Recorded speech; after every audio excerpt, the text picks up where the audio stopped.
Hello students, welcome to my YouTube channel. आज हम company account, issue of shares, forfeited of share and reissue of shares का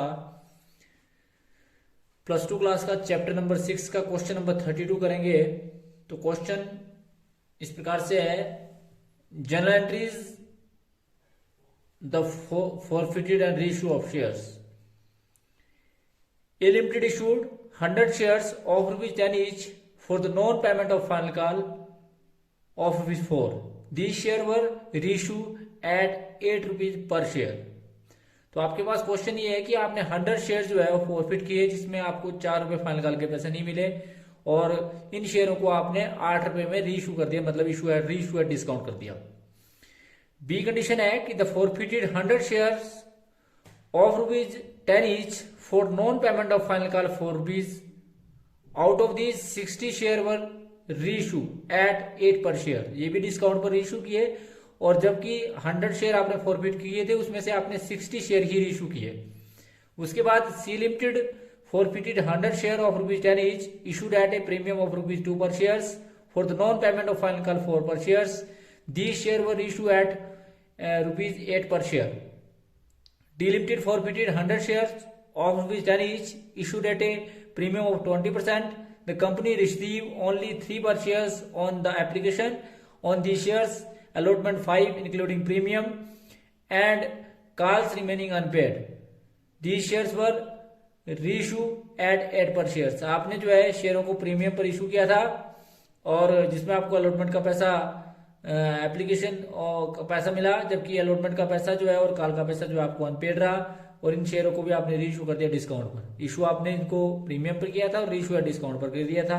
तो चारों कंडीशनों के अंदर किस प्रकार से क्वेश्चन को करेंगे, क्वेश्चन आपके सामने। तो क्वेश्चन नंबर 32 करेंगे हम। क्वेश्चन नंबर 32, तो क्वेश्चन नंबर 32 में सबसे पहले ए पार्ट करेंगे, जिसमें आपने जो है वो 100 शेयर जो है वो फॉरफिट किए। 100 शेयर्स का ₹10 के हिसाब से, 100 शेयर का ₹10 के हिसाब से आपने जो है, आपको जो रिसीव हुआ वो 100 शेयर्स का शेयर कैपिटल को आपने डेबिट किया कॉल्ड अप अमाउंट से ₹10 each, that is share capital account debit. Share capital account को डेबिट किया, 100 शेयर का ₹10 के हिसाब से कॉल्ड अप अमाउंट से शेयर कैपिटल को डेबिट किया, और आपकी डेबिट हुई 1000। फिर आपको नहीं मिला फाइनल कॉल का पैसा, तो फाइनल कॉल का पैसा आपको नहीं मिला 100 शेयर का ₹4 के हिसाब से, दैट मीन्स कि आपको 400 नहीं रिसीव नहीं हुआ। उसके बाद आप सभी जानते हैं कि जो आपका बैलेंस अमाउंट बचा, दैट मीन्स कि 100 शेयर का ₹6 के हिसाब से, दैट इज ₹600 जो है वो आपका शेयर फॉरफिट में चला गया, जिसके लिए आपने नेशन लिखी बीइंग शेयर फॉरफिटेड। फिर आपने इन शेयरों को रीइशू कर दिया, सारे के सारे शेयरों को रीइशू कर दिया, परंतु जो रीइशू किया वो डिस्काउंट पर किया।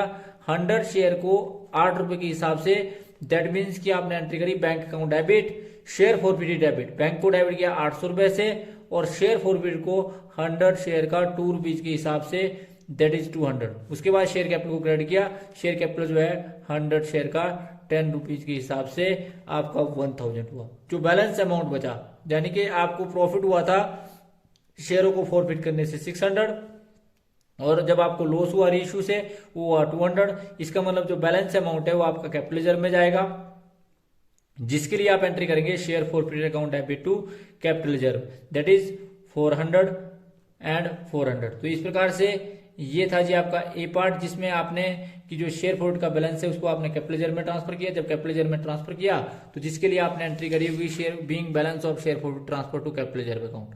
उसके बाद बी पार्ट में फिर आपने जो है 100 शेयर जो है फॉरफिट किए।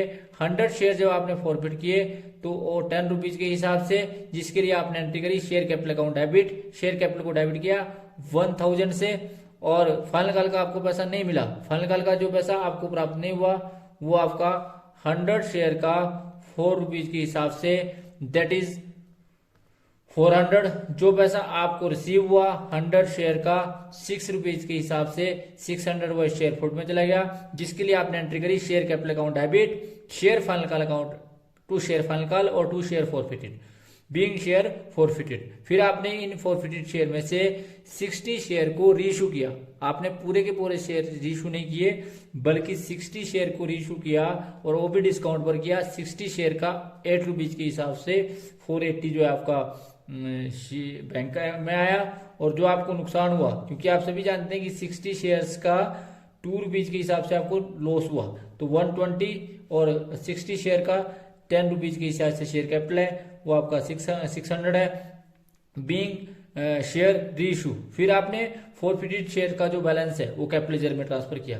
अब कैपिटल लेजर में आपका कितना ट्रांसफर होगा, इसके लिए हम वर्किंग नोट बनाएंगे। वर्किंग नोट में आप सभी जानते हैं कि आपने नंबर ऑन 100 शेयर जो फॉरफिटेड अमाउंट बनता है आपका वो 600 बनता है। एक शेयर पर आपका जो फॉरफिट अमाउंट बनेगा, 1 शेयर पर जो आपका फॉरफिट अमाउंट बनेगा वो बनेगा 6000 अपॉन 100 जो 60,000 शेयर का 60 शेयर का बनेगा 600 डिवाइड बाय 100 इंटू 60। तो आपका जो टोटल अमाउंट बना वो आपका बना जी 360, क्योंकि आप सभी जानते हैं 0 से 0 कट गई और 60 को 60 से मल्टीप्लाई 360 आ गया। और 360 में आपको लॉस जो हुआ था रीइशू से वो हुआ था 120। इसका मतलब loss due to reissue less जो इसमें से लॉस करना हमने ड्यू टू रीइशू। तो आपका कैपिटल लेजर में जो टोटल ट्रांसफर होगा वो आपका ट्रांसफर होगा जी 240, जिसके लिए आपने जर्नल एंट्री करी क्या जी, share forward account debit to capital ledger 240 और 240। इस प्रकार से जो है आपने बी पार्ट को दिखाया कि किस प्रकार से जो है इस क्वेश्चन में जो आपका कैपिटल लेजर का अमाउंट है उसको किस प्रकार से ट्रांसफर किया। उसके बाद आप सभी जानते हैं सी पार्ट में भी आपने शेयरों को फॉरफिट किया।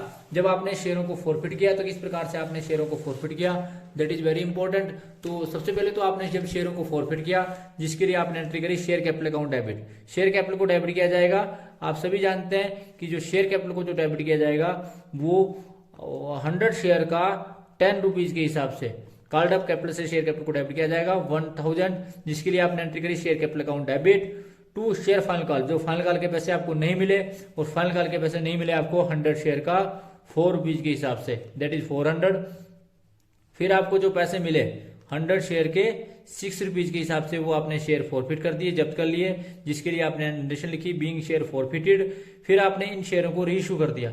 अब आपने इसमें से जो है शेयरों को रीइशू किया और जो शेयर जो किए वो सारे के सारे रीइशू किए, परंतु 8 रुपए के हिसाब से किए। 100 शेयर का 8 रुपए के हिसाब से 800 आपको प्राप्त हुआ। 100 शेयर का 2 रुपीज के हिसाब से आपको 200 जो है वो लॉस हुआ, जिसके लिए आपने एंट्री करी bank account debit share forfeited debit to share capital.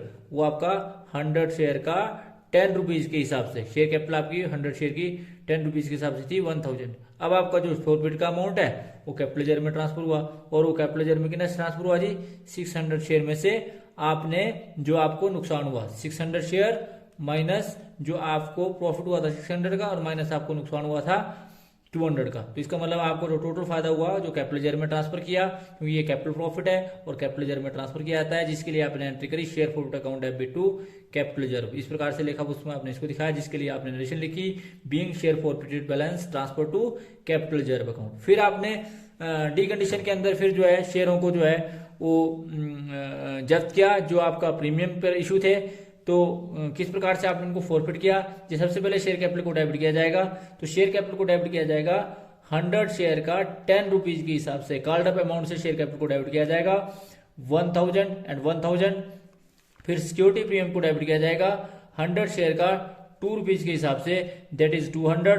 फिर आपने जो पैसा आपको अलॉटमेंट का नहीं मिला, आपको जो अलॉटमेंट का पैसा नहीं मिला वो मिला 100 शेयर का 5 रुपीज के हिसाब से इंक्लूडिंग प्रीमियम, दैट मीन्स कि आपको 500 नहीं मिला और आपको कॉल का पैसा भी नहीं मिला। कॉल का पैसा नहीं मिला आपको 100 शेयर का 4 रुपीज के हिसाब से, दैट इज 400। जो आपको एप्लीकेशन का मिला, दैट मीन्स कि जो आपको पैसा मिला वो 3 रुपीज मिला और जो उसको आपने कैपिटल लेजर में ट्रांसफर कर लिया, दैट इज शेयर फॉरवर्ड में ट्रांसफर कर दिया। तो इसके लिए आपने एंट्री करी share capital account debit security premium reserve account debit to share allotment to share calls और टू शेयर फॉरफिटेड 300।